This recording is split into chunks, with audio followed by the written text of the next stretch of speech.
The $15 trillion gamble. What happens if the Strait of Malacca closes for 1 week? The tanker's horn cut through smoke as flames licked the night off Singapore. On AIS screens, hundreds of green triangles blinked, then vanished. Oil traders watched Brent leap $5 in minutes. Port radios jammed. All traffic hold position. Repeat hold. A week-long closure was declared after a collision ignited hazardous cargo in the Phillips Channel. Salvage tugs scrambled.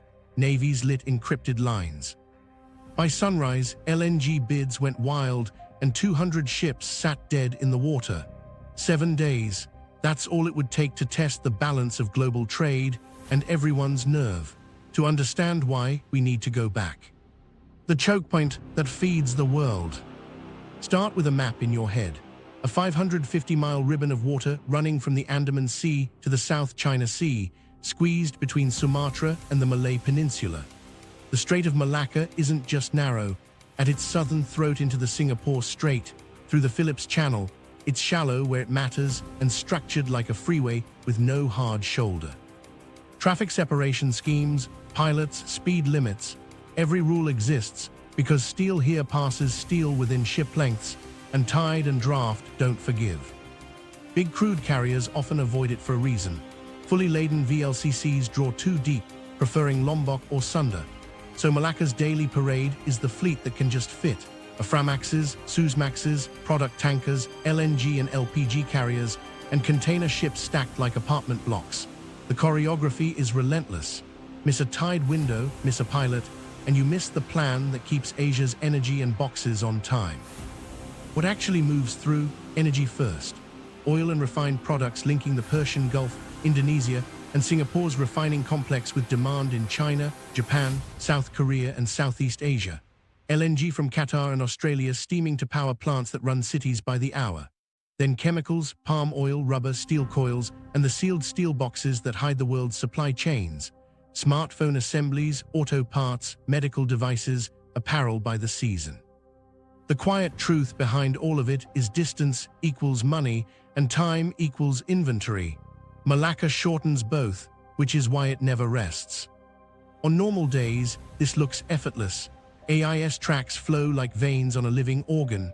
Pilots climb gangways and bring leviathans through cluttered bends at 8 knots. Tugs stand by for the outliers. Harbor craft scurry to bunker, resupply, and swap crews. It only seems inevitable because millions of micro-decisions have gone right for years. But the physics are unforgiving. A fire with hazardous cargo in Phillips Channel isn't just an incident, it's an exclusion zone. Cooling steel takes time. Cutting wreckage takes divers, lift plans, and slack water. You don't risk a hasty tow when currents shear and visibility drops to a meter. Every hour a salvage master waits is another hour of ships dropping anchor, demurrage clocks starting, and charter parties rifled for deviation clauses that suddenly matter. Insurance is the fast translator from uncertainty to cost. War risk riders and breach zone surcharges aren't just for conflict. They price any spike in regional peril. P&I clubs circulate guidance within hours. Document instructions, stay clear of exclusion, consider deviation where safe. Owners copy that into hard choices, wait for a corridor or swing south to Lombok and add a week, fuel, and unknown pilotage into a schedule that was already tight. Alternatives exist on paper. Sunda and Lombok can handle deeper drafts, but the penalty is days. Reroute too many hulls and you export congestion to straits with fewer pilots, leaner VTS, and their own eddies and piracy-prone pockets. The risk profile changes, not always down. Meanwhile, Tours and the Timor Sea complicate timing, while Suez eastbound slots don't sync cleanly with deetward ETAs. One chokepoint shifts load onto others, and the math stops being linear. Singapore's role makes the pinch brutal. It isn't just a waypoint, it's the machine that feeds the machine, global-scale bunkering, refinery and storage capacity, and a port that turns mother ships and feeders like clockwork. When Malacca clamps shut, Singapore's choreography can't absorb infinite drift.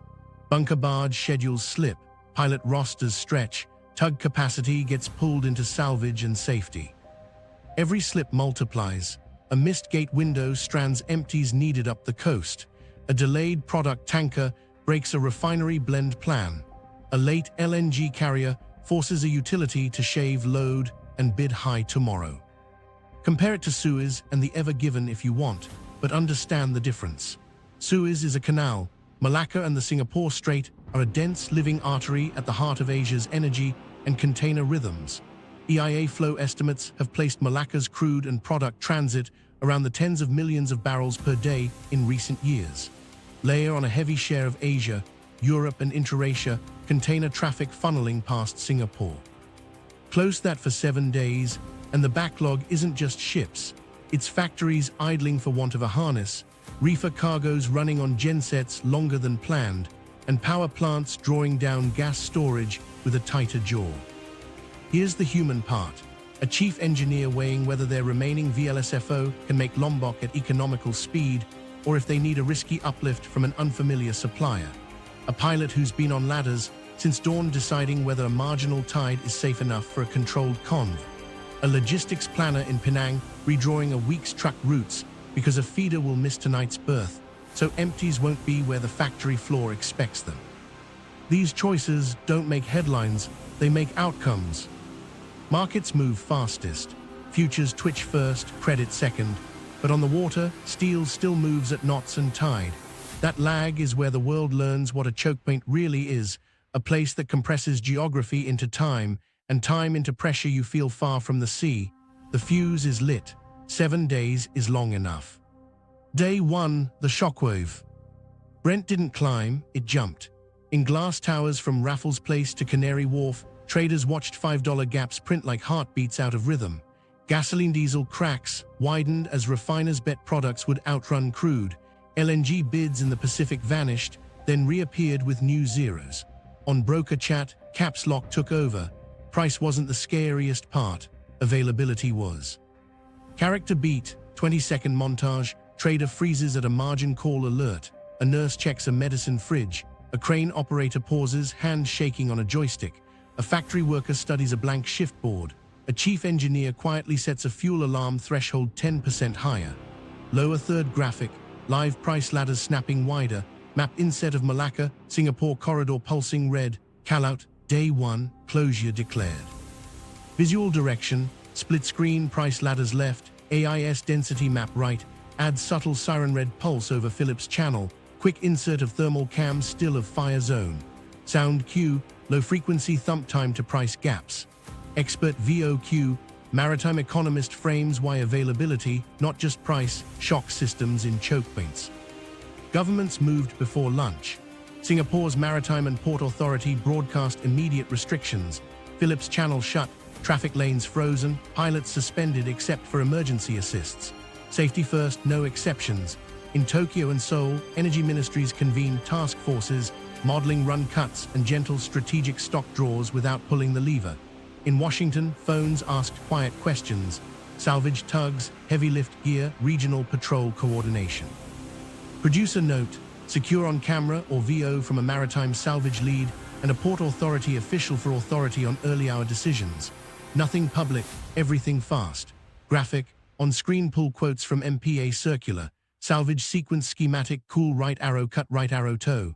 Expert VOQ, Port Authority MPA spokesperson explaining closure logic. Salvage master on cool first, cut second, tow last. Out on the water, the map told the story. AIS triangles winked off mid-lane, then winked on again at anchor. By noon, 200 hulls held position, VLCCs loitering west in deeper water, product tankers drifting off Batam, feeders circling like aircraft denied a runway. Tug operators bounced between port radios and Navy channels. Every bollard pull was overbooked. The salvage team fought heat, tide and time, cool steel, cut steel, don't rush physics. Charterers panic bought options they might never use. Handy and Mr. Lists cleared. Aframax owners named numbers and didn't blink. Demurrage clocks started softly and grew louder by the hour. In back offices, hedges bent where they were supposed to hold. Basis risk is about price, not the absence of molecules. Margin calls arrived before sandwiches. A junior trader stared at a screen, then at a line on a loan covenant he'd never expected to matter. Credit shifted underfoot. A veteran bunker barge operator called 3 captains he'd fueled for decades and said the word nobody wanted, paused. His lender had tightened collateral. His insurer wanted voyage-by-voyage disclosure. He closed his notebook and told a chief engineer to wait for a clearance he couldn't promise.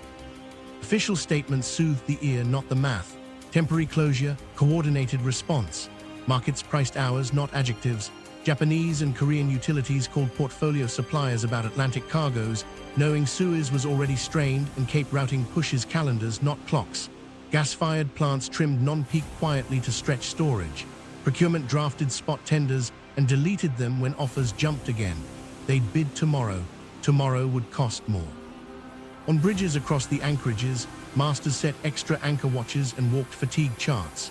A few asked their companies about Sunda or Lombok.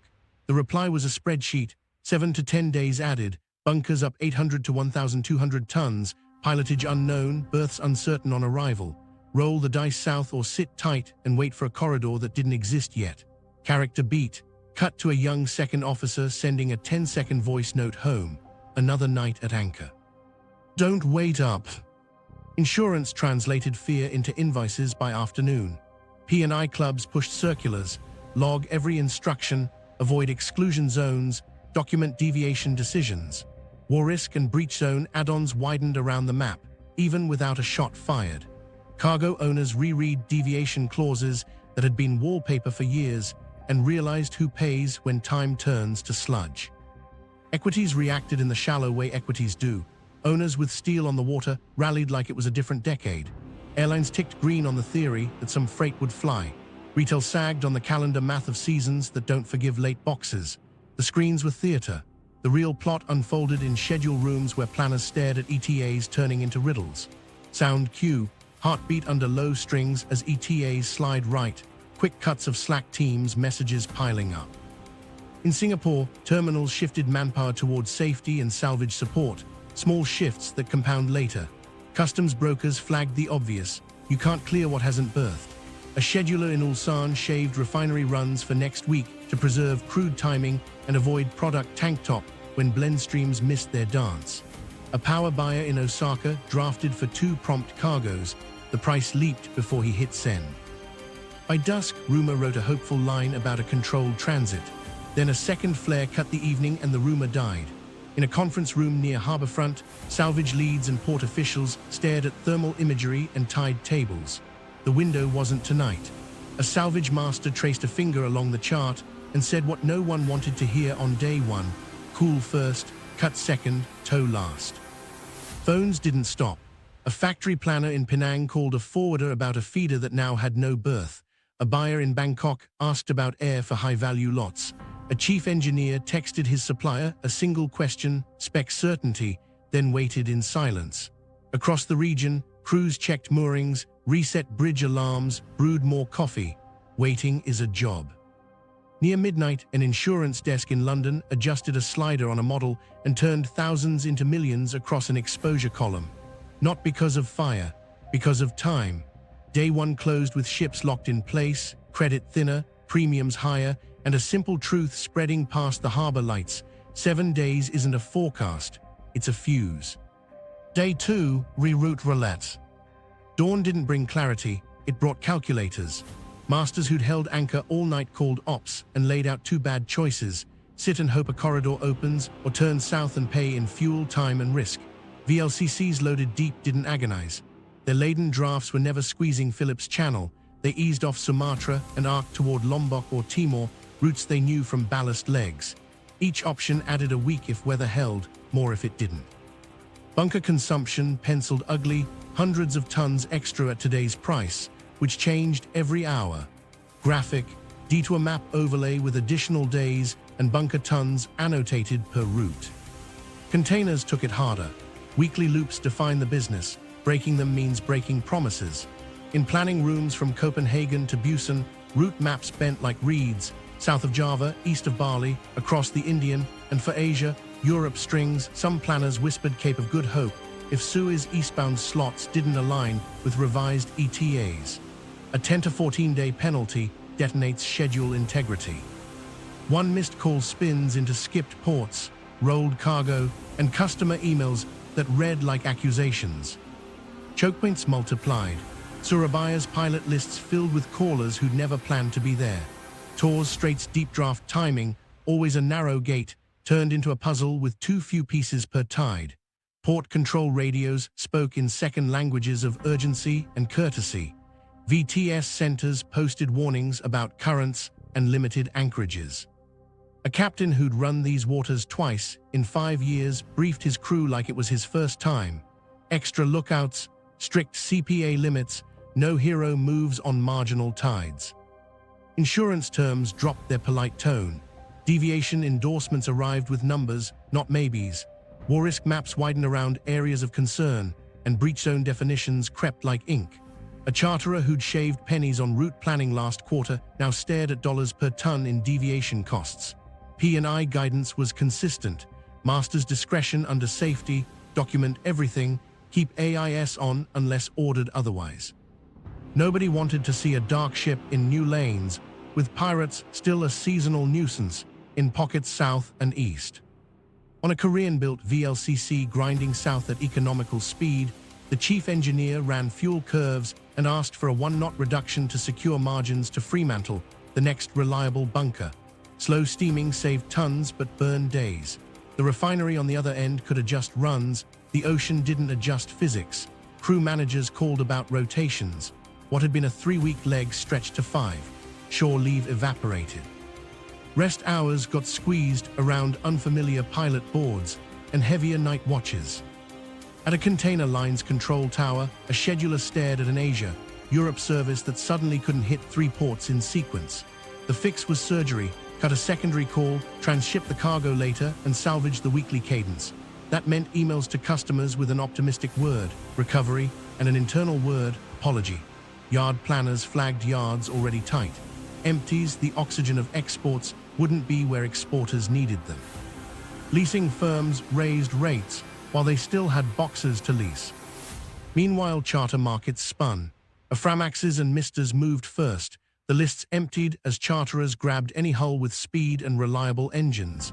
Owners named numbers that felt like a boom year, and phones still rang. FFAs widened into guesswork. A broker typed, "Can offer TD7 plus X for deviation," hit send, and immediately amended the X screens couldn't keep up with the ink. Piracy risk didn't explode, vigilance did.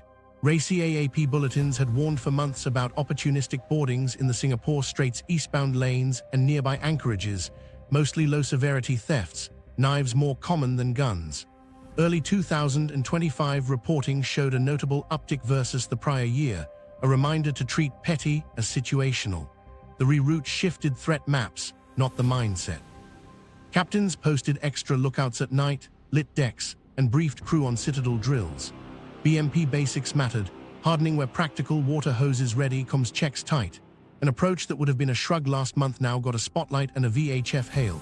Lower third graphic, Racy AAP Vigilance Advisory, early 2025 incident uptick versus prior year, majority low severity, emphasize heightened watchkeeping. Source, Racy AAP.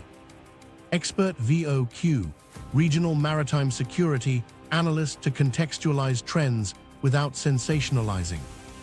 In Penang, a factory buyer learned the new meaning of confirmed.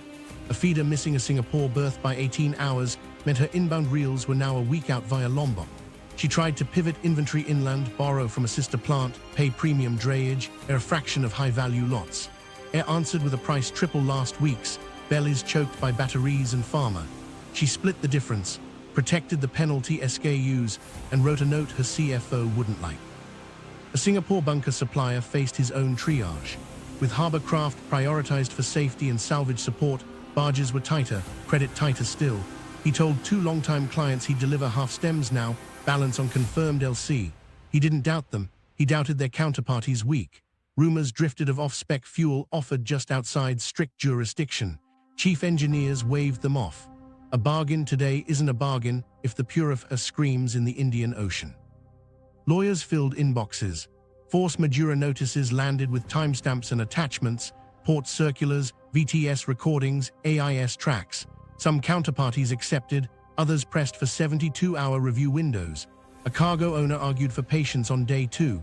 The owners' club replied with photos of heat and twisted steel in Phillips Channel, plus tide tables. The thread ended at the same place as the water: master's discretion, safety first. By nightfall, the map had changed. Vectors that used to run straight now hooked south, a flock avoiding weather. The anchored fleet off Singapore held patient as steel can be. The rerouted burned miles and bunker trading Q-risk for calendar pain. In homes and offices far from the sea, no one felt it yet. On bridges and in control rooms, everyone did. Day 2 closed with ships moving again, but longer, slower, and more expensive. The bill had started to print. The clock kept its own pace. Day 3, the factory stalls. By the third morning, the sea's delay had a factory sound, conveyors clicking to a stop. In HA, the morning stand-up stared at a single red tag on the board. Position sensors stuck on a feeder now looping south of Java. The line chief shifted models to ones with deeper parts bins, shaved seconds off tact, and called 3 tier 1s for swaps. At 3:12 p.m., the bin ran dry. He hit the cord. 600 vendors felt the echo as purchase orders slipped and milk runs turned into maybes. Character beat. Floor worker folds a Lucky Charm into a pocket and messages home. Overtime cancelled. Back early. Visual. Close-up of the Anden cord, then the red stacked light going steady. In Penang, an EMS plant tracked reels like a cardiogram. Lead frames and substrates due via Singapore last night were now ETA +6. The production manager triaged, automotive microcontrollers kept, TV chipsets parked, smartphone PMICs split half air, half deferred. Air was a scalpel, not a cure. Rates doubled, then doubled again. Belly space was constrained by lithium battery rules, and pharma had priority. He walked the floor and told 1,200 workers to hold until the text pinged. Pride strung more than the lost hours. Thailand's Eastern Economic Corridor felt it in foam and fabric. A seat foam supplier took a call she knew was coming. The OEM had flipped the mix to trims that didn't need delayed seat sensors, so her molds went cold. She used the downtime to deep clean and recut waste into fillers. That buys goodwill, not cash. She messaged the bank to push a payment date. The banker asked for an updated receivable schedule she didn't want to write. A smartphone assembly line near Hanoi watched a launch date refuse to budge while components drifted right. Engineers approved a controlled deviation, used the previous generation power chip for a limited batch to seed channels. It meant rework later and a warranty risk today. Marketing accepted the compromise. Empty shelves were more expensive than angry tweets. In Osaka, a utilities procurement desk ran LNG storage draw curves beside plant maintenance. With one prompt cargo slipping, they throttled non-peak and nudged industrial customers to cut discretionary load. Nobody filed a press release. Everyone watched the tank gauges. A buyer drafted a spot bid, blinked at the price jump, and closed the window. Tomorrow's number would be worse. He pressed a manager to sign a conditional acceptance on a delayed cargo if it cleared Lombok by Friday. If did more work than Friday.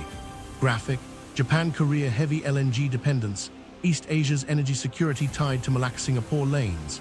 Call out, Japan, Korea, and China's significant seaborne energy exposure through Malacca, Singapore. Alternatives, Lombok, Makassar Cape, add days, bunker, and risk. On-screen note, use sourced ranges rather than exact percent unless cited, e.g., EIA, IEA. Producer note, add expert VO, energy security scholar, to contextualize dependence and alternatives. Avoid overstating exact percentages unless sourced on screen. On a Midwestern U.S. lot far from salt air, incomplete cars lined up like apology notes. A wiring harness from Thailand had missed a transshipment. The plant ran vehicles to near finish and parked them. Yard capacity ticked toward red. The CFO called to ask how many days of inventory could sit before cash cratered. The plant manager said 3, he meant 2. Airports turned into triage rooms. Freighters that had been idle for better yields snapped to life. A logistics lead at Incheon split a single LD3 for stents and insulin. Earbuds waited. Ground handlers moved cutoff times earlier. Security and temp checks don't compress. A nurse in Manila signed for a chilled tote herself, then texted a driver to skip traffic-choked routes and hug the river. Micro-stories stacked into a regional rhythm, quiet, urgent, human. Retail distribution centers wrote their own math. A Tokyo DC repurposed a chilled aisle into ambient overflow, then trained staff to hand-tag SKUs because the tagging machine's tech was stuck on a ferry diversion. No returns went up on a whiteboard because reverse logistics would drown next week. E-commerce carts filled in the morning and died at checkout in the afternoon.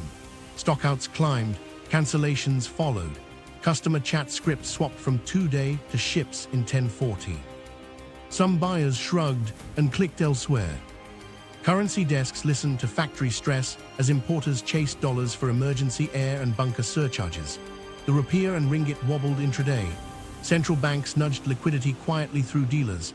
It helped the curve, not the crate. Trade finance officers redlined clients who'd never missed a beat, not on character, on calendar.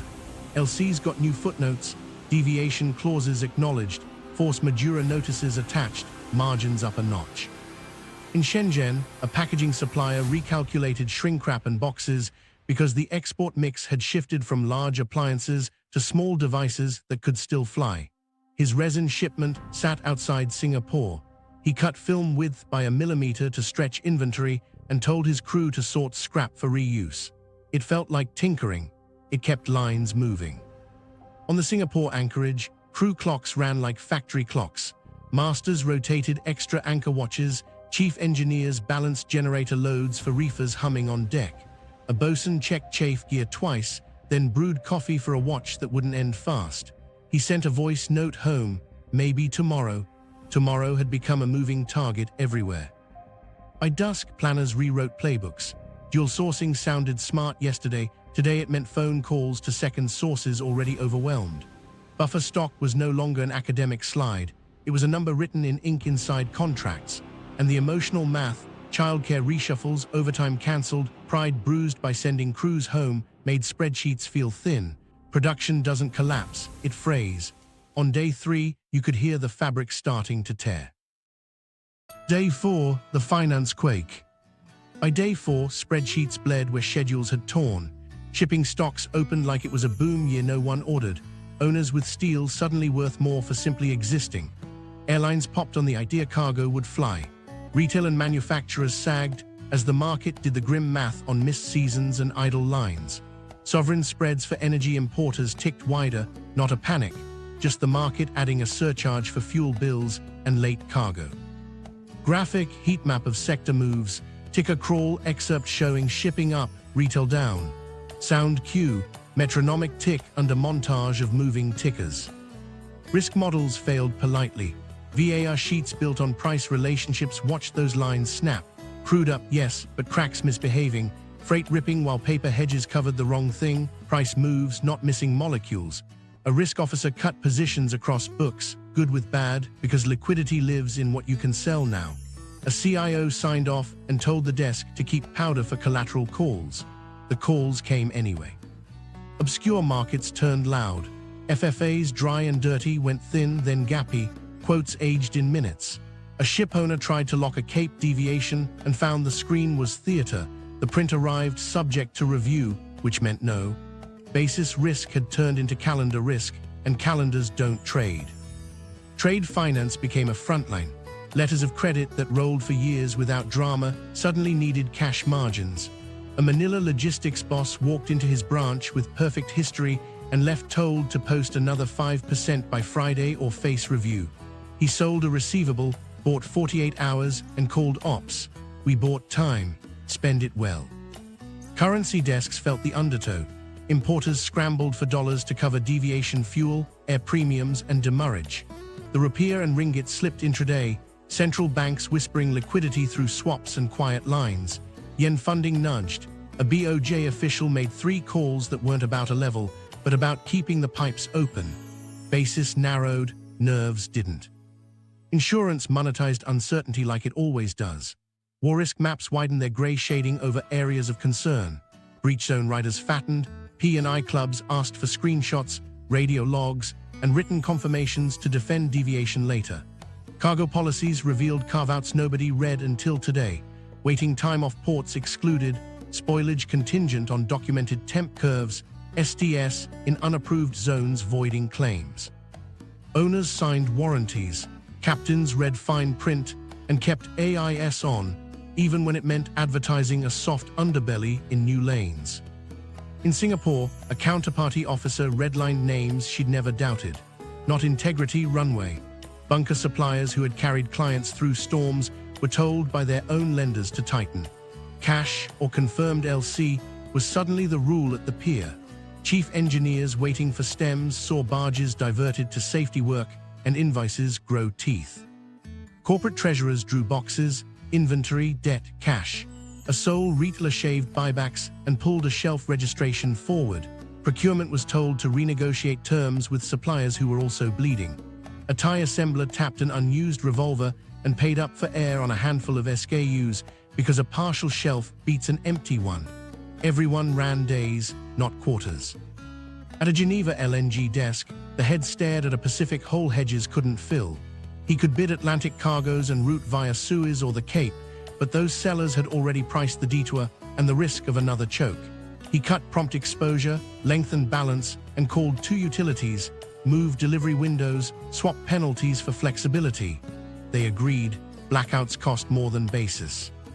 Retail banks saw the consumer side lag, then flicker. Card data hinted at pantry loading for staples and deferred big-ticket buys. E-commerce cancellations rose as ships in 1014 replaced 2-day. BNPL providers adjusted limits quietly, not to spook, just to avoid being the last to know. That's how consumer stress announces itself, politely, then not. Legal teams earned their overtime. Force majeure notices piled up with attachments, port circulars, AIS tracks, pilot logs. Some were clean, others lived in gray areas of reasonable efforts. Arbitrations were promised for a future nobody wanted. Today, commercial sense trumped clean clauses. Split costs now, fight later, keep the chain from snapping. Across funds, redemptions tested patience. A macro fund that had nailed crude and gas watched investors redeem anyway to cover losses elsewhere. Good performance is still cash when someone needs cash. The fund gated a sleeve, per the docs, and took the PR hit. Markets don't care about your narrative when they're collateral calls. By late afternoon, a quiet policy dial turned. A finance ministry floated temporary tax relief on bunker and air cargo, conditional on pass-through to critical goods. A central bank expanded eligible collateral for trade paper. Nothing dramatic, everything pointed at one goal: keep flow financed, even if flow was late. Money can sprint, ships can't. Day 4 ended with prices reset higher, credit tighter, terms tougher, and a lesson relearned. You can hedge price, you can't hedge time. The ocean would still deliver eventually. Balance sheets just had to last until then. Lower third, psychology of delay, montage of trader, nurse, and crane operator to humanize the clock. Day 5, energy on empty. By day 5, the crisis smelled like hot diesel and caution. Refineries in Japan and Korea trimmed runs, not because crude tanks were empty, but because lateness broke blending plans. Schedulers took 5, then 10% off throughput to preserve crude for the following week and avoid topping product tanks they couldn't evacuate on time. Singapore's complex leaned on domestic stocks. Tank farms that look infinite on brochures feel finite when replenishment ETAs keep jumping right on screens. Lower third graphic, Northeast Asia's seaborne energy flows rely on Malacca, Singapore. Alternatives add days and risk. Visual, flow arrows from Middle East, Qatar, Australia through Malacca, Singapore. Alternative paths south of Java highlighted with plus days and plus bunkers tags. Power grids edged into conservation without calling it that. LNG-fired plants in Japan drew storage down deliberately, a few percentage points each shift, betting on one prompt cargo snaking a contorted route. Korea's utilities sent quiet memos to large users: reduce discretionary load during evening peaks, expect higher day-ahead prices. Procurement teams tried for 2 spot cargoes, then watched them vanish into someone else's book at numbers that would justify hearings later. Atlantic sellers slapped, subject to redirection, on offers as Europe saw the same screens and did the same math. Fuel queues formed because trucking doesn't care about macro. Indonesia rationed certain grades at select stations to stretch supply for ambulances, municipal fleets, and food runs. In Malaysia, independents posted per-vehicle limits, while tank trucks shuffled routes like medics triaging a ward. Freight quotes stepped up twice before lunch. Some fishing fleets stayed tied, not just for lack of diesel, but because fuel at that price turned trips unprofitable. The sea doesn't reward half measures. Either you go far enough to fill the hold, or you don't go. Strategic reserves hovered like a political thunderhead. In Tokyo, Seoul, and Beijing, officials weighed coordinated releases, crude barrels to ease refinery planning, and for LNG, portfolio reshuffles that could reassign cargoes. Timing carried optics. Draw too early and look panicked. Wait too long and look unprepared. Calls stitched capitals together with careful language. Indicative volumes, replenishment timetables, triggers that wouldn't bind them publicly. Everyone remembered refilling after a spike hurts more than the applause earned today. Micro-stories showed the stakes.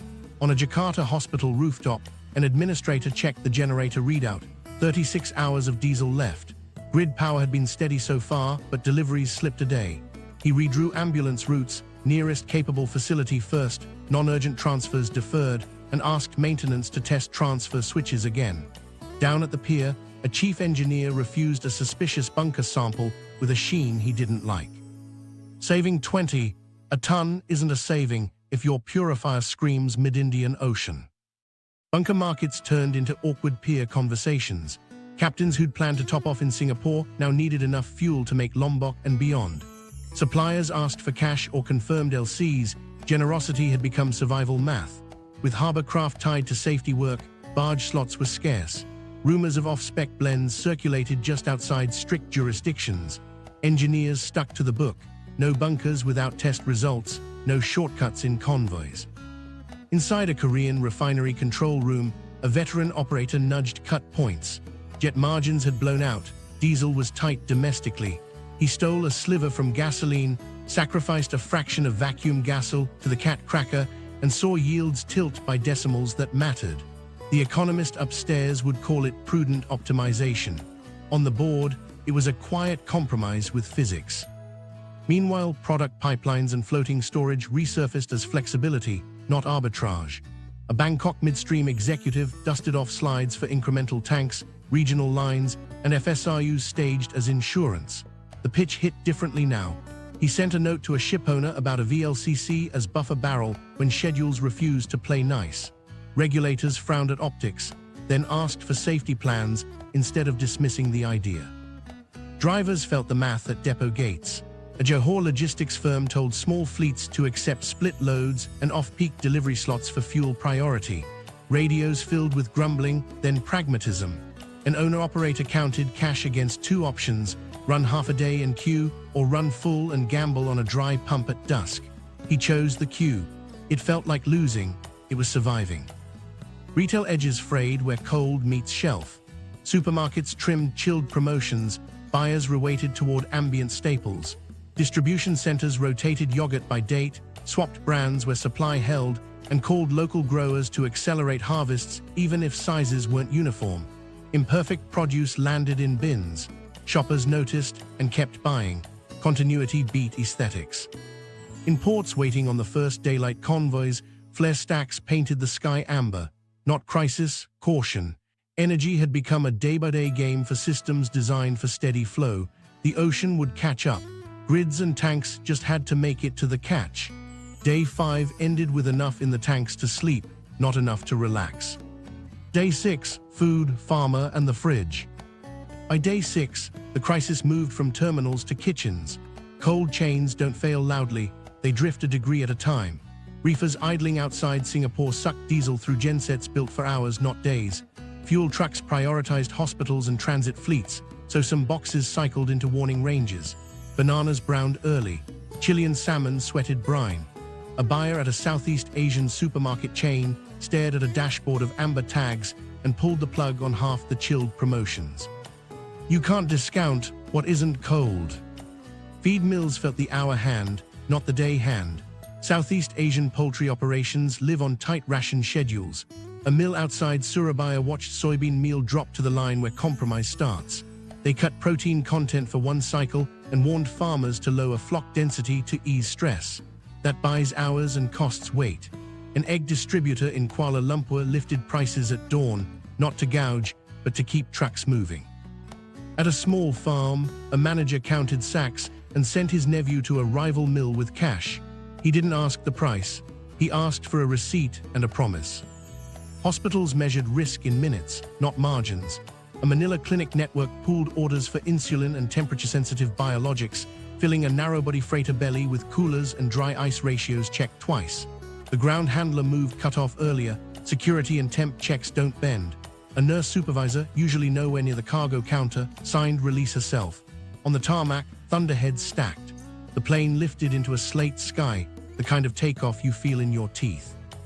APIs told their own story in silence. A generic plant in Malaysia saw a cardiovascular drug bottleneck on a single intermediate stuck behind a missed transshipment. Buffers exist for weeks, but not for every molecule.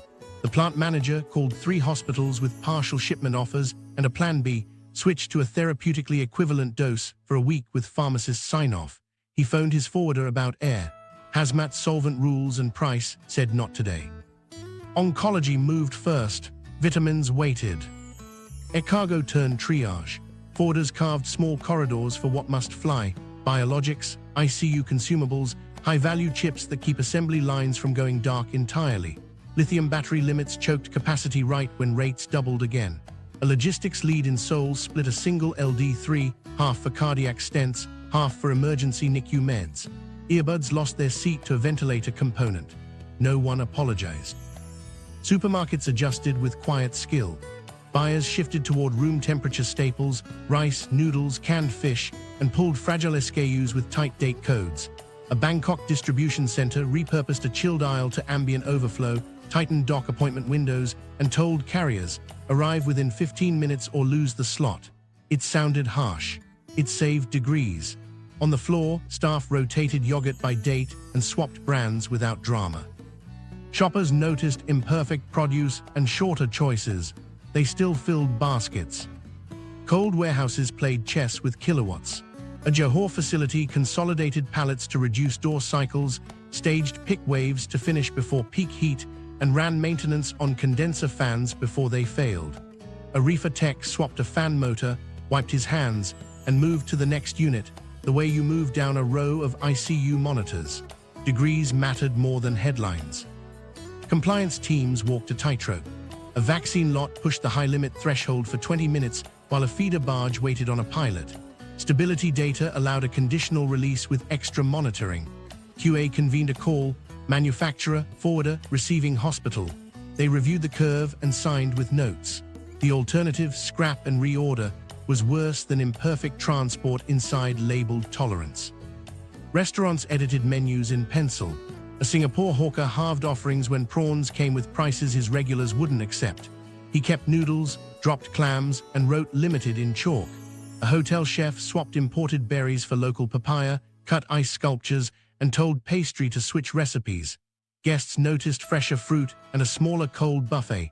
Complaints were fewer than expected. People understood the week was bending things.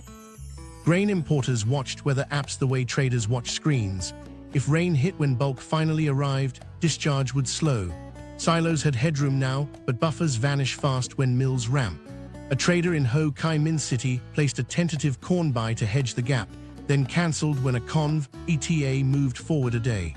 The birds would eat, not comfortably, enough. E-commerce spiked, then sagged. Comfort buys hit morning carts, followed by out-of-stock flags that turned clicks into size.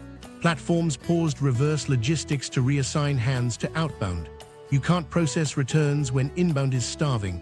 Push notifications apologized in polite tones.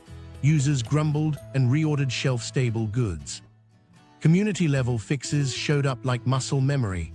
A neighborhood co-op in Jakarta called a local chicken processor to split boxes among members, cash on delivery. A pharmacist in Penang texted regulars, refill early if you're close to empty. A mom swapped school lunch plans from fresh to shelf-stable. Micro-decisions stacked into resilience. By dusk, the fridge held, medicine moved, and feed found its way barely. Tomorrow's promise wasn't abundance, it was continuity. In a week like this, continuity was victory, and every saved degree, every rerouted tote, every honest phone call kept that victory intact for one more day. The shadow market awakens. When daylight convoys couldn't clear the queue, midnight found its own lanes. Off the Natuna Sea, deck lights glowed in rings as 2 tankers edged together. Hoses hissed, AIS signals flickered, then reappeared miles away under cloned identities. On paper, the parcel went direct from Port A to Port B on the water. It moved ship to ship in a cove that didn't exist on anyone's schedule. Graphic, AIS spoofing clone illustration. Note on approved versus unapproved SDS zones. Bunkers led the slide. With barge slots scarce and cash or confirmed LC, the new peer rule, grey suppliers offered stems outside strict jurisdictions, fuel within tolerance, paperwork thin, samples glossy in ways chief engineers hate. Most said no, a few said yes when tanks read too low for pride. The purifier would scream later. Tonight, the invoice said delivered. Flag registries with fast paperwork lit up. Calls hit Monrovia, Maduro, smaller desks that print ownership layers like Matryoshka dolls. A vessel's MMSI changed, the owner of record shifted to PO box, and compliance teams lost a day chasing lines through registries. Banks widened KYC screens and paused clean deals that smelled adjacent to dirty ones. Pending enhanced due diligence became a holding pattern no scheduler could afford. Prices went weird where the shadow seeped in. Daylight spread said Singapore scarce, Fujairah rich. Then a midnight parcel, unlogged, landed at just the right port and snapped a basis that should have stretched. Traders running clean books watched models fail. A Thai refinery scheduler got a call, prompt cargo, wire by noon, no questions. He declined. His competitor didn't. SDS zones, normally tightly policed, saw copycats a half-mile outside coordinates. Some transfers were sloppy, improper fendering, slack in bad current, couplings that shouldn't have held. One did fail, a sheen unfurling just wide enough for a patrol to notice. Radios crackled, lights swung, ships drifted apart with matching stories ready. Training exercise, equipment test, navigational error. The paperwork later would be tidier than the water. Insurance tried to outrun the fog with warranties. Underwriters stapled clauses to policies. No dark activities, AIS continuous, SDS only in approved zones with prior notice.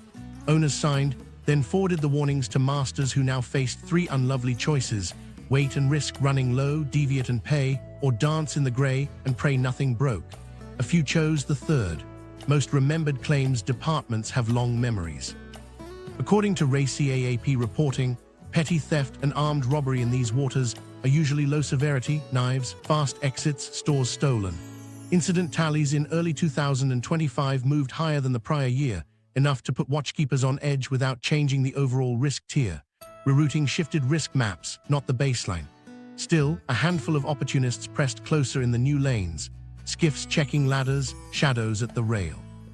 Masters lit decks, tightened watches, ran BMP drills like it was the Gulf of Aden a decade ago. Nothing dramatic, just a higher heartbeat at 200. Graphic, early 2025 incident uptick versus prior year, emphasis on vigilance, source, RACAAP. Producer note, overlay RACAAP source credit on screen. Banks de-risked by broad brush. Correspondent lines flagged vessels with recent identity changes or AIS gaps, and payment messages bounced for ships that had never gone near Grey Cove, guilt by association through a shared owner or manager. A compliance officer closed her laptop at 10 with 2 clean cargoes frozen. The money would clear tomorrow, maybe. The window for a berth wouldn't wait that long. On a Batam pier, an honest broker counted payroll against a too-good offer. SDS slot tonight, cash terms, fuel included, no questions. He knew the cove. He knew the bank freeze that follows paperwork with holes. He said no, watched rivals post full stems by morning, and told his crew they'd stick to clean lists and tight margins. We live to next week, he said. It sounded smaller than it was. Littoral states quietly shifted patrol patterns. Trilateral teams that had focused on safety and salvage extended sweeps into the southern detours. Hails got firmer, searchlights lingered longer on pairs of hulls sitting too neat. The message wasn't theatrical, it was practical. The fog isn't permission. A tug crew heard a patrol's curt warning on VHF and exhaled. The grey lanes prefer silence, radios make them flinch. Meanwhile, legit arbitrage shrank as shadows filled gaps. A product spread that promised clean export profits collapsed when phantom parcels slid into the destination at midnight. A desk in Singapore recalibrated models to include a new variable they couldn't quantify. Odds are ghost cargo lands, risk limits tightened, screens slowed, trust thinned. At the center of the maze sat paperwork. Sanctions playbooks had taught the trade to spoof GPS, clone signals, bounce flags, and layer shells. The crisis borrowed those tricks for speed, not ideology, that made it sloppier. Sloppy leaves fingerprints, a duplicated AIS at shift change, a logbook with a tide wrong by an hour, a hose coupling stamped with a yard that never sold that part. Investigators would follow later. Today, those tells spooked just enough buyers back to daylight. Not everyone bent. A captain with tanks trending low radioed for a convoy slot and rationed auxiliary loads instead of buying mystery fuel. A refinery buyer passed on the prompt parcel and burn stock to make next week. A tanker owner printed the new warranties, briefed the masters, and ate deviation costs in exchange for clean claims. Producer note: capture a short interview or VO with a P&I Club representative on warranty compliance in crises. Those choices didn't make a screen flash, they made tomorrow survivable. The shadow lanes had opened. They always do when time gets too expensive. The question wasn't whether they'd close. It was who would pay when daylight finally caught up, on a balance sheet, in a courtroom, or in a slick that didn't wash off. The naval chessboard.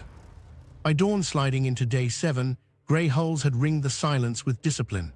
Singapore, Malaysia, and Indonesia tightened their trilateral patrols, coast guards and navy fast craft patrolling edges that used to be busy lanes. The brief was simple: hold the perimeter, keep Salvage safe, and don't let a tense week turn into an incident that outlives the fire. Radios spoke in clipped courtesy. Spotlights did the persuading. Over the horizon, bigger flags adjusted their distances. A Japanese destroyer called in on maritime security duties, voice level, reporting position and intent with textbook clarity. A Chinese frigate cruised farther north, then drifted south, offering escorts for commercial shipping of friendly nations. A US cruiser held to seaward, a helicopter tracing careful arcs that suggested interest, not ownership. Deconfliction nets warmed up, English, Bahasa, Mandarin, every exchange saying the same thing without saying it. We'll be close enough to matter, far enough to deny it. Inside the Salvage exclusion, heat still owned the center. Thermal cams mapped steel that needed another tide cycle to cool before cutters could finish their lines. EOD teams demanded space and patience. Port officials wanted a daylight test of a narrow lane under pilot control. A Navy liaison pointed at the tide table and shook his head. A pilot rubbed tired eyes and agreed. Tide decides, not ambition. While that was happening within a few nautical miles, opportunists tested uncertainty. Small boats edged toward the southern detours, not piracy in the headline sense, more probing for ladders, loose stores, a quick climb and run. Racy AAP bulletins had called the baseline all year, mostly low severity, knives over guns, get seen and go. Still, with reroutes, nerves were raw. Masters doubled night watches. Decks stayed lit. Hails got sharper. Then came the offer that sounded like a shortcut and read like a precedent. The planned ship signaled willingness to form escorted convoys through any reopening corridor, in coordination with littoral states. Phones in capitals lit red and stayed that way. Washington's reply traveled quietly. Any lane must be local command, rules public, escorts neutral or not at all. ASEAN ministers, juggling sovereignty and backlog, stared at that thin line where help becomes habit. Nobody wanted a power to turn the week's emergency into next year's norm. Visual, split-screen map showing parallel shadowing by major navies with deconfliction bubbles, add corridor polygon and exclusion zone shading. Sound cue, radio chatter textures in English/Bahasa/Mandarin under low drones. Expert VO, naval strategist explains visible but non-leading posture and why convoy command must remain with littoral states, emphasize sovereignty optics and miscalculation risks. Lower third, local command, public rules, foreign hulls visible, not leading. On an anchored product tanker, a captain listened to orders he'd obeyed all week. Maintain anchor, await pilot instruction, adhere to exclusion zones. A young AB asked whether joining an offer of friendly conv would get them home faster. The chief mate answered without raising his voice. Maybe today, maybe not tomorrow. He tapped the paper chart and the notice to mariners that had grown thick. We sail on the rules we'll need again. In a cramped coordination room ashore, a rectangle took shape on the plotter. One-way corridor, daylight only, pilot-led, rescue craft staged like rungs on a ladder. Malaysia asked about liability if an engine quit mid-transit. Indonesia asked about sovereignty markers and boarding authority. Singapore lined up pilots and tug staging points, then demanded duty hour enforcement. Fatigue sinks ships. The US liaison suggested adopting Suez-style conv, spacing and stop rules. The Chinese observer nodded at the safety math and proposed adding stability assets just outside. The room let the words hang. Stability meant presence. Presence meant politics.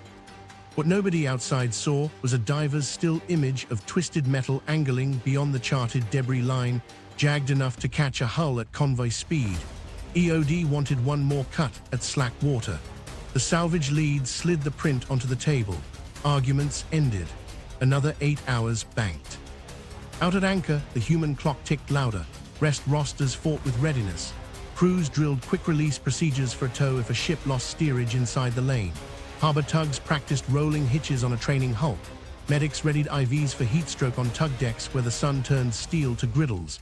A Japanese P-3 watched from high above, its orbit wide, its intent obvious, situational awareness, not surveillance.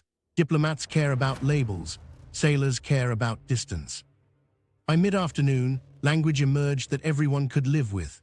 Littoral states would command a pilot-led corridor, one-way daylight, with rescue assets prepositioned. Foreign warships would stand back as deterrents, visible but not leading, radios monitored, hands-off unless asked.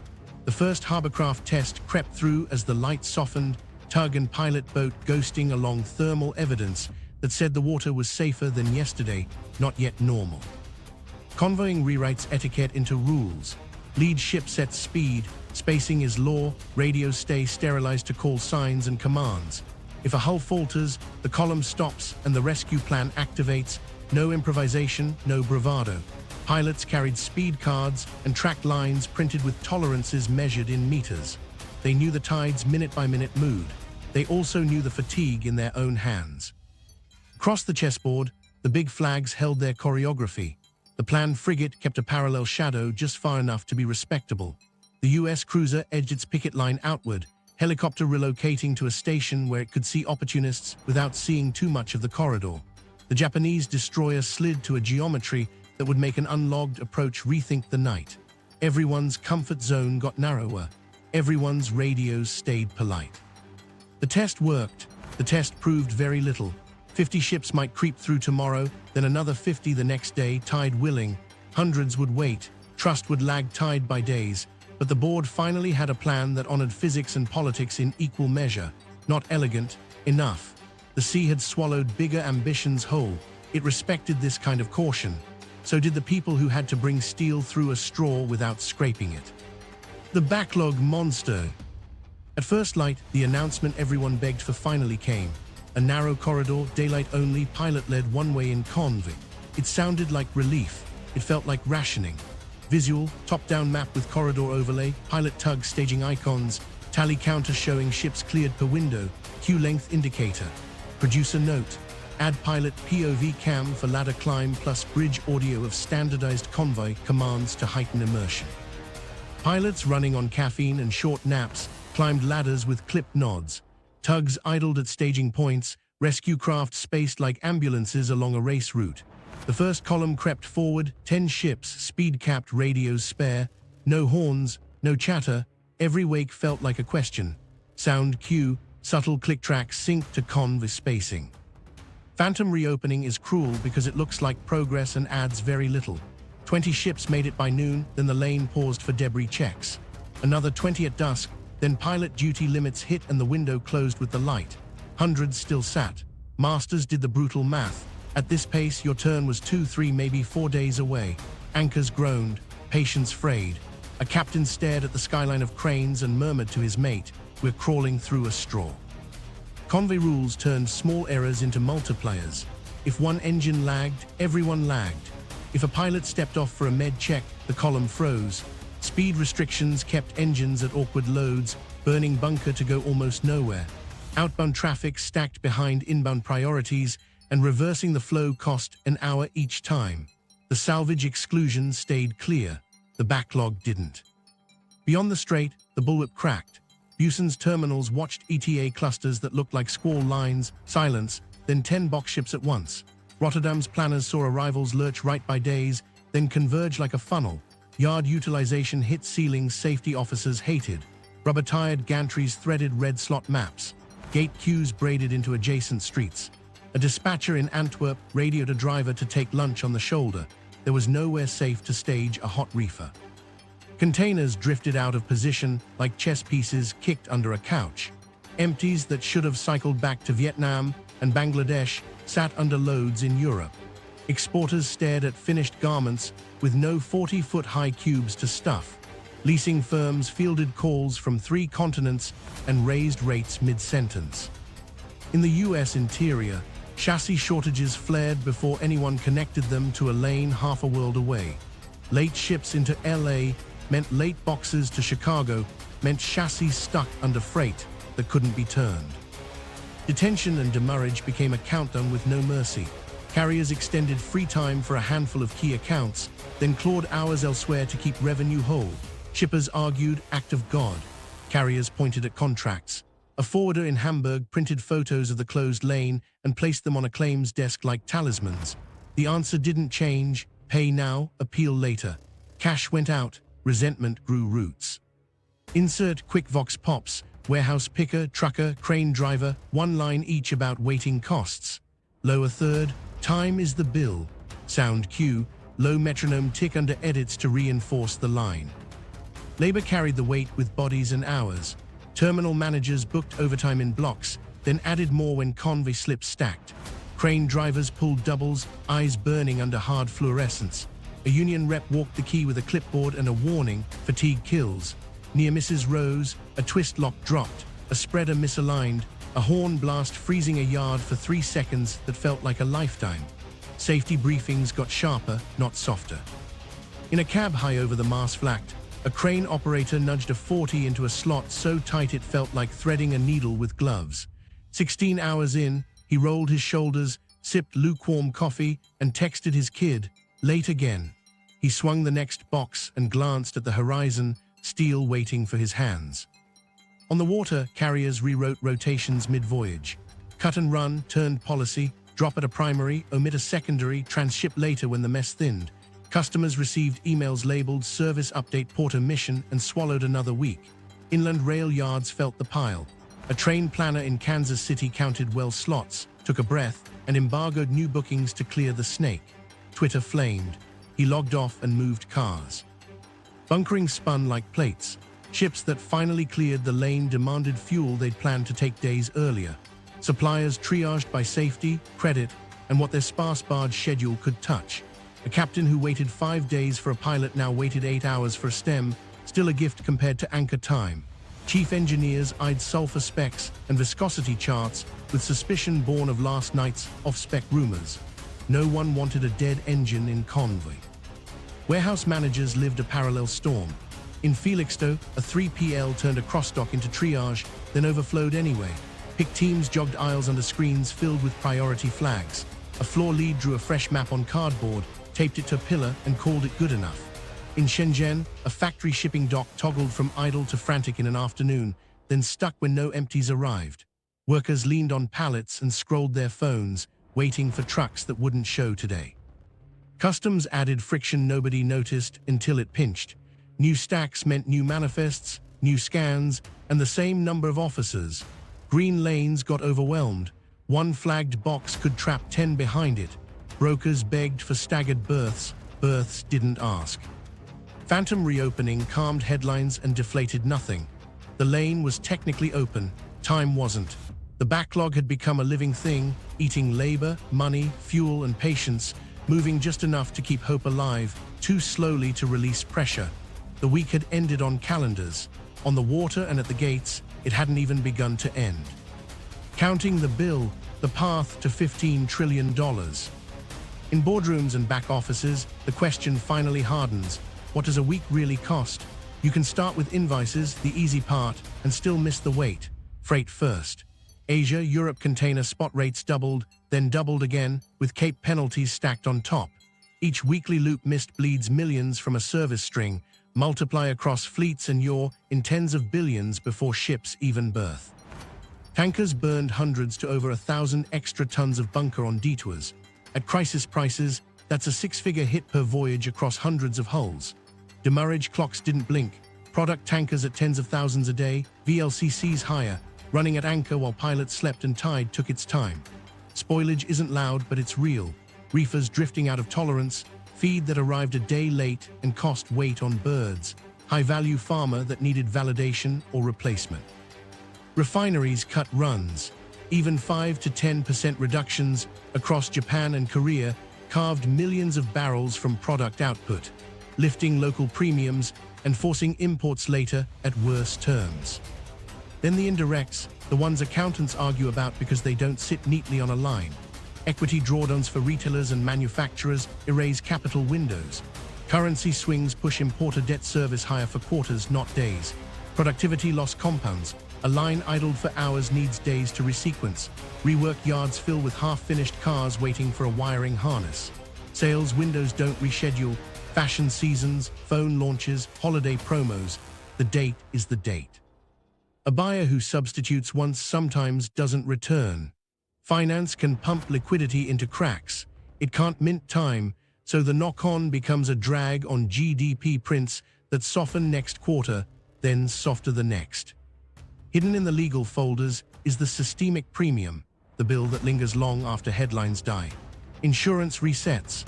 War risk riders and breach zone surcharges rarely fall back to baseline when a corridor proves brittle. P&I warranties get stricter, no dark activity, approved STS zones only, documented compliance, and premiums edge up. Lenders add basis points to trade lines that touch exposed routes. Banks widen KYC nets and slow payments for vessels with paperwork quirks. Inventory strategies inch from just-in-time toward buffers, tying up working capital shareholders never loved. Put 2% financing and insurance premium on trade that flows through Asia's arteries, and you're counting hundreds of billions over years without a single new crisis. There are analogs. Suez in 2021 froze a canal for 6 days and delayed roughly 12% of global trade. Hard losses landed in single-digit billions and ripples many multiples over months.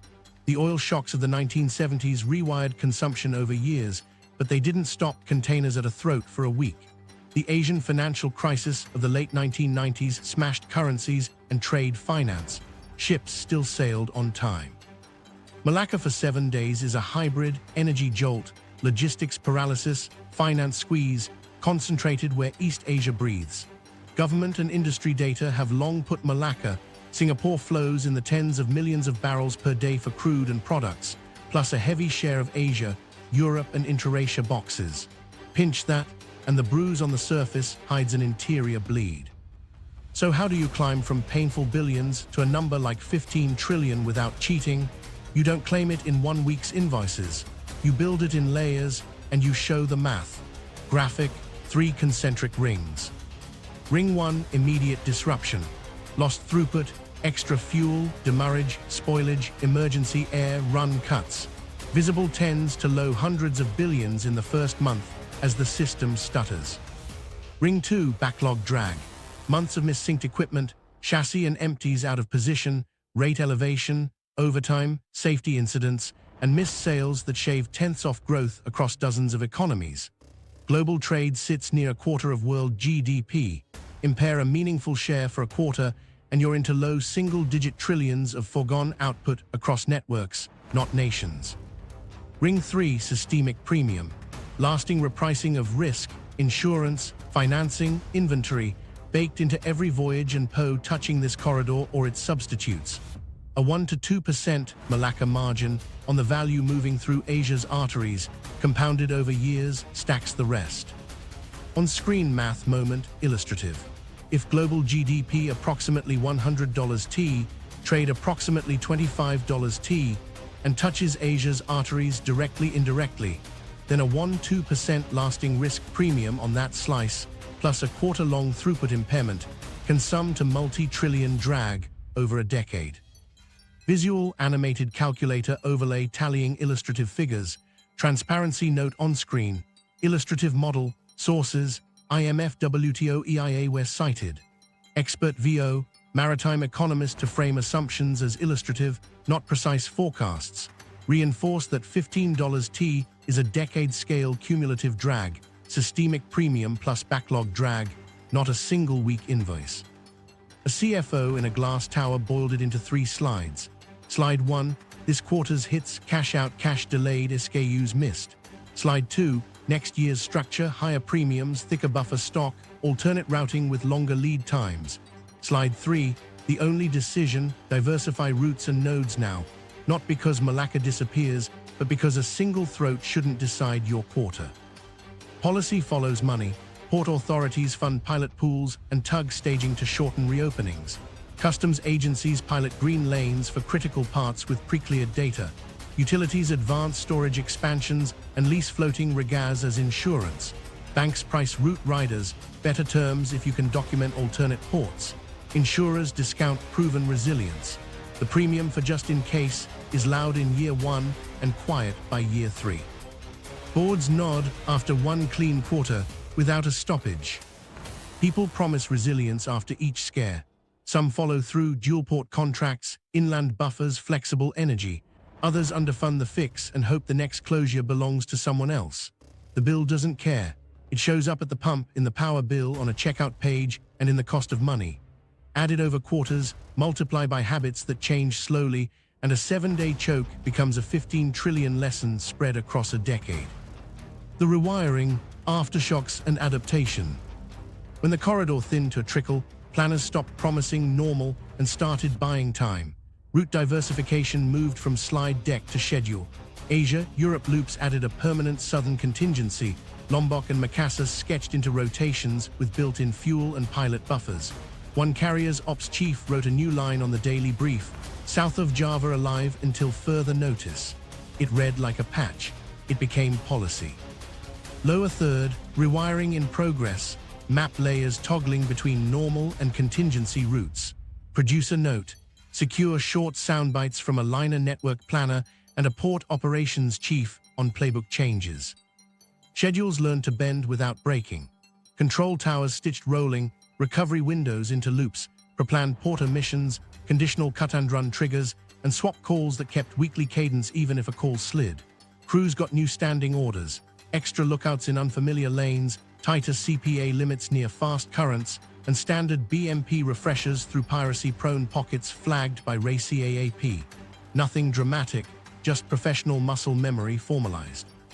Inventory strategy lost its romance. Just-in-time gave way to just-in-case where it mattered.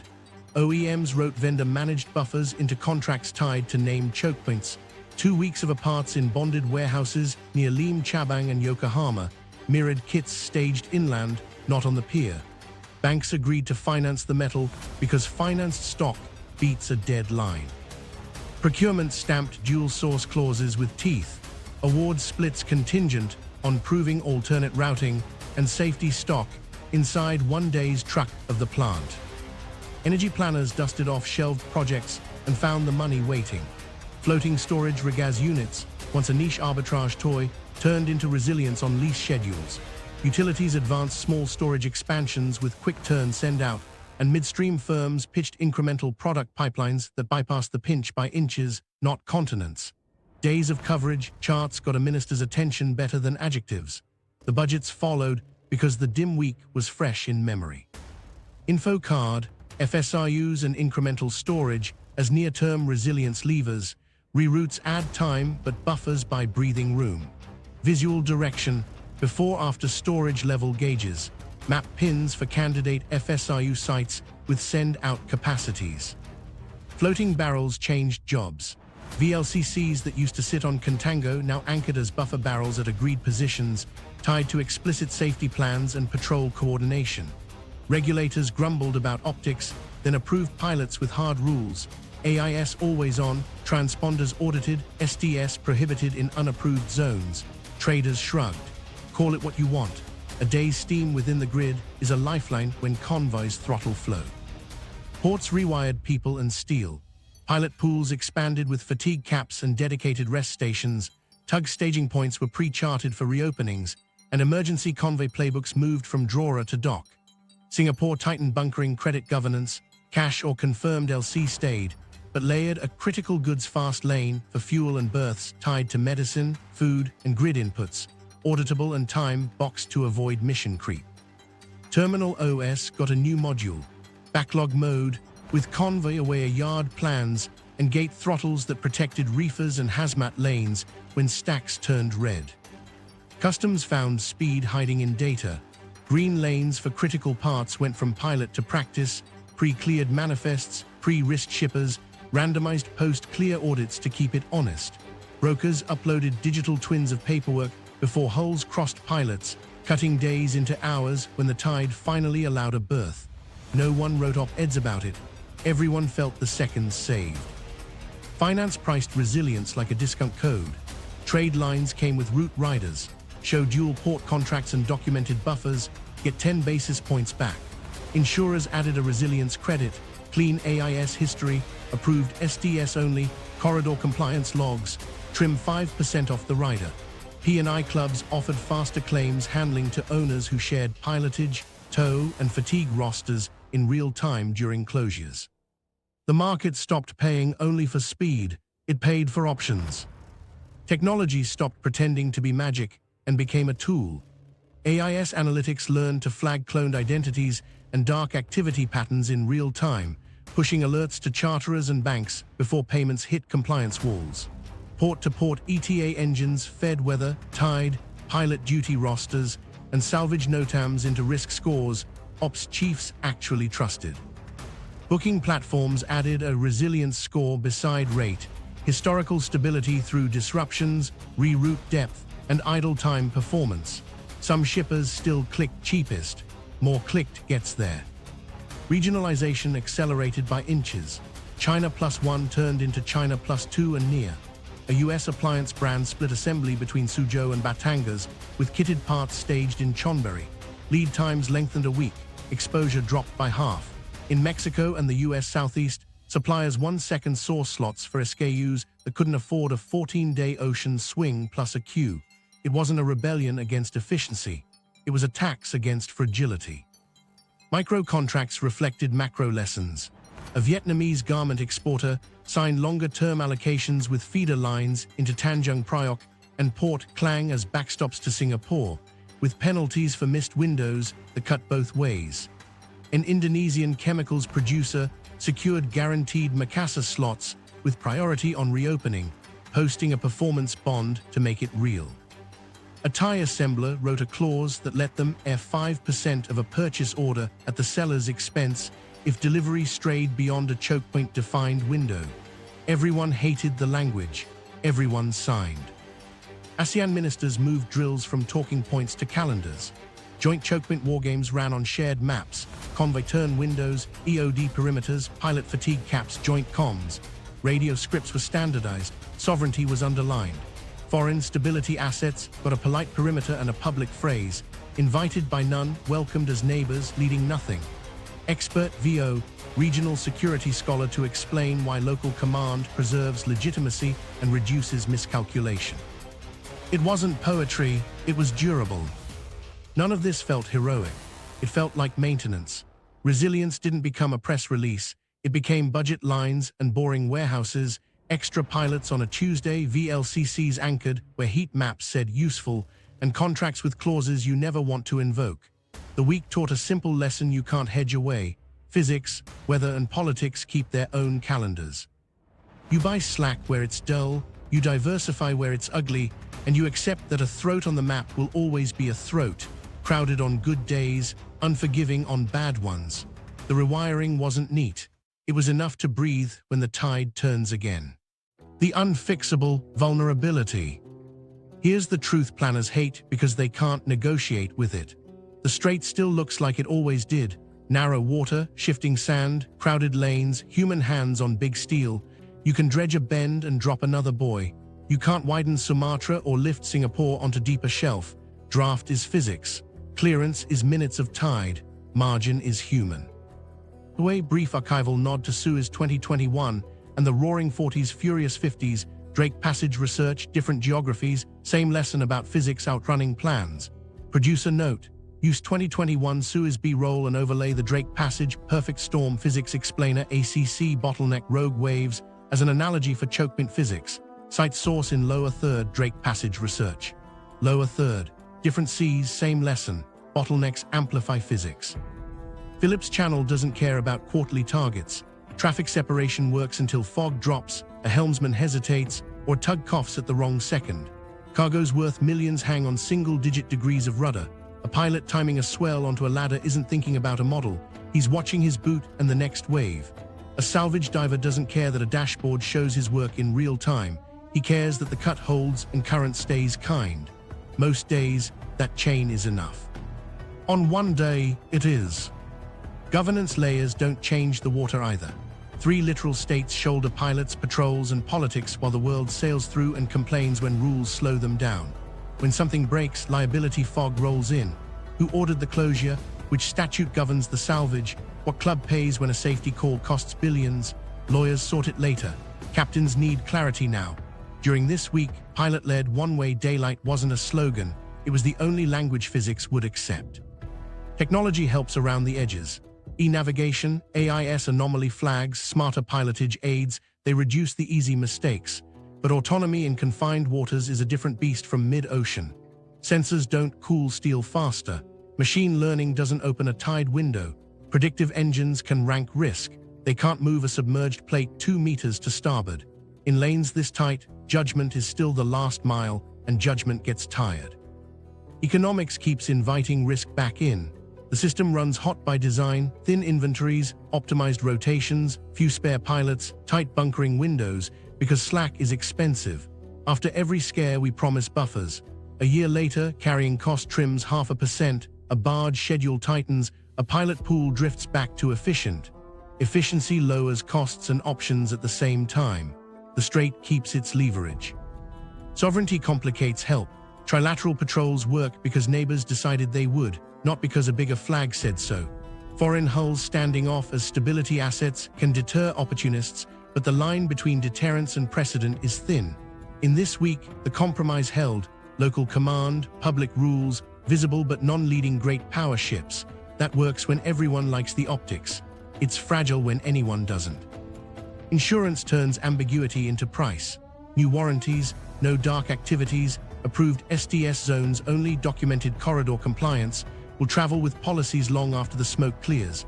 Riders widen and rarely return fully to baseline. Banks will attach route riders to trade lines. Compliance will pause more payments for ownership quirks and AIS gaps. These aren't alarms. They're friction that accumulates the way barnacles do, quiet until the bill arrives. Energy dependence doesn't migrate easily. Malacca is short sea between Middle Eastern barrels and Northeast Asian burners. Alternatives exist: Lombok, Makassar, Cape, but they add days, bunker pilots, and their own risks. Pipelines and floating regas can blunt a week's shock, not erase geography. LNG portfolios can swap cargoes, but the calendar still wins. You can diversify, you can't teleport. Containers tell the same story. A 40-foot box is agile until thousands of them need the same tide and pilot. You can reroute a loop, swap a call, or fly a sliver of SKUs. Then you meet chassis in the wrong city, empties under loads, and a customs lane built for yesterday's stacks. The backlog remembers longer than headlines do. The shadow economy never goes away. It waits for margins to get fat enough to justify risk. This week showed how fast cloned identities, unlogged SDS, and flag hopping can distort visible spreads. Patrols and warranties push the fog back. They don't erase the incentive. When the clock is too expensive, midnight finds a hose. So what do you secure when you can't fix the throat? People, pilots with rest and depth. Tugs staged like tools, not afterthoughts. Conv playbooks drilled, not drafted on the night. Harbor credit that rewards resilience over speed. Customs that unwraps risk with data, not cues. AIS analytics that flag trouble before the money moves. And contracts that buy slack on purpose. Dual ports, buffer stock, route riders that pay for options instead of betting the quarter on a single tide. That's not triumph, it's acceptance. Geography doesn't negotiate. Weather doesn't apologize. Politics doesn't arrive on schedule. A throat on the map remains a throat, useful on good days, unforgiving on bad ones. Resilience becomes habit, or it becomes a story you tell after the next closure. The ocean will open again. The question is whether you're ready to breathe when it does, or just ready to hope. A week in one narrow waterway exposed how much of modern life runs on tight margins and borrowed luck. Producer note: Final montage. Faces we met: second officer, nurse, pilot, crane operator, factory worker, cross-cut with the corridor easing. On-screen counters of days lost. Ships cleared. Backlog remaining. Add quick data slate citing sources used: EIA, IEA, WTO, RACAAP. Sound cue. Music resolves from low tension to measured hope. Lower third. Resilience is a habit, not a headline. CTA. Subscribe for more field-level breakdowns and cue the follow-up on the 3 choke points most likely to fail next.